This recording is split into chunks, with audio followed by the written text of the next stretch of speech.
Autre carte blanche, c'est celle qui est décernée à l'université Montpellier 2, donc puissance invitante ici aujourd'hui. Et on accueille avec nous Carolinda qui s'occupe bonjour du pôle culture, Éléonore Mercier.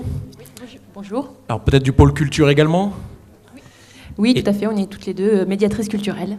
Parfait. Et puis une actrice avec nous, Lynn Pook. Pook. Alors, je suis plasticienne et pas actrice. Non, j'ai dit artiste. Ah, pardon, j'ai compris actrice.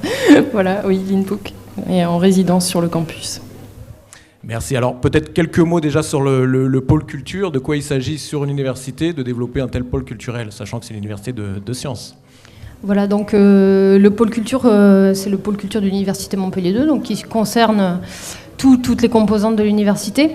Notre mission, c'est de faire entrer, de produire des projets et de faire des propositions culturelles pour l'ensemble de la communauté de notre campus, c'est-à-dire à la fois pour les étudiants et pour les personnels.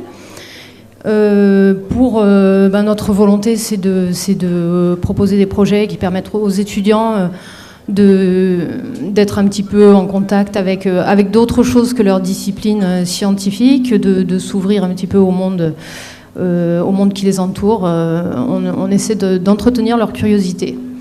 Et la même chose pour les personnels. Entendu. Voilà, donc, du coup, et il y a des ateliers, donc notamment des ateliers pratiques artistiques. Ouais. Hein. Oui, effectivement. Donc, nous avons souhaité développer des activités, des ateliers de pratiques amateurs autour de disciplines arts et sciences. Donc, on propose pour les étudiants et pour les personnels des ateliers de photo numérique, des ateliers de musique assistée par ordinateur. Donc, l'idée, c'est aussi de mixer les publics, qu'il y ait des échanges, qu'il y ait des dialogues, qu'il y ait des rencontres. C'est un peu l'idée. C'est à la fois parallèlement au cours de pouvoir s'initier, découvrir des nouvelles pratiques artistiques, mais aussi développer, approfondir des activités d'art, des amateurs. Donc voilà, donc il y a aussi des accompagnements plus poussés en musique assistée par ordinateur pour développer des projets musicaux. Également, on travaille avec le Crous, on met en place des actions et des activités communes.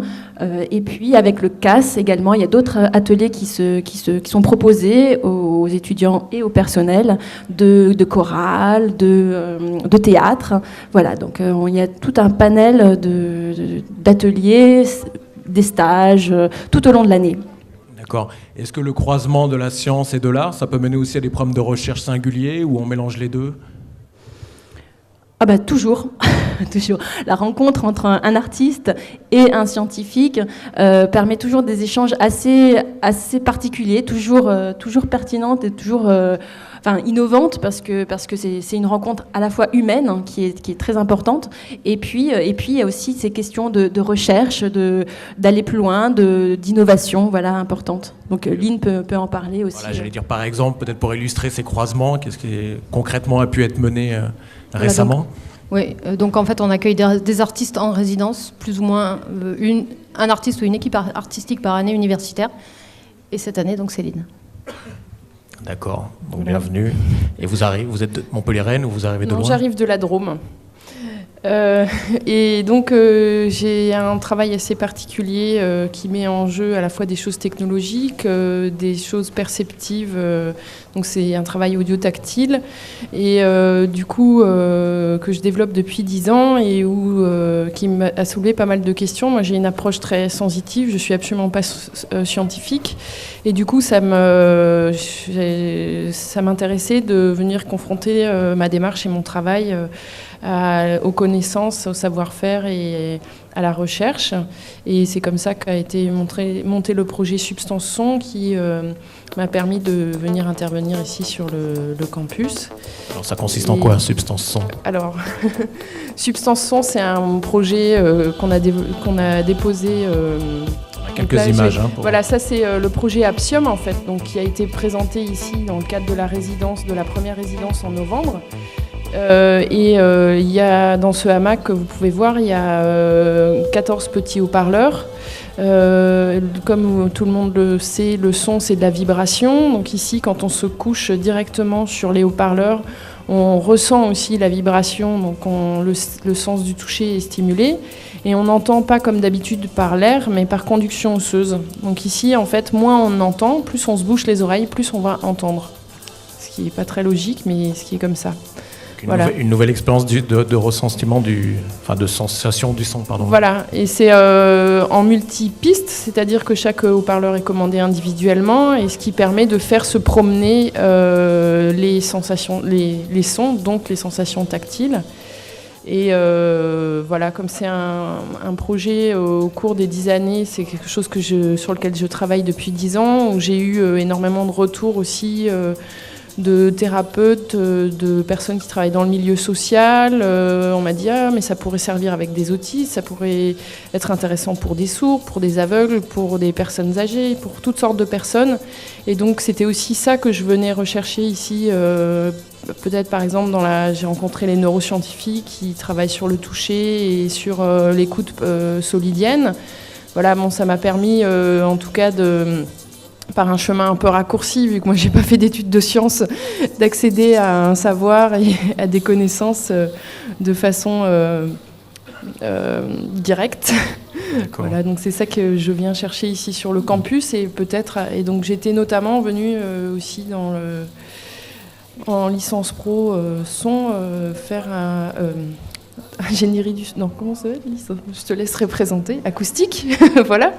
J'étais venue présenter le projet aux étudiants lors d'un TP et on a notamment, du coup, mesuré la réponse en fréquence des autres haut-parleurs, mais aussi des miens.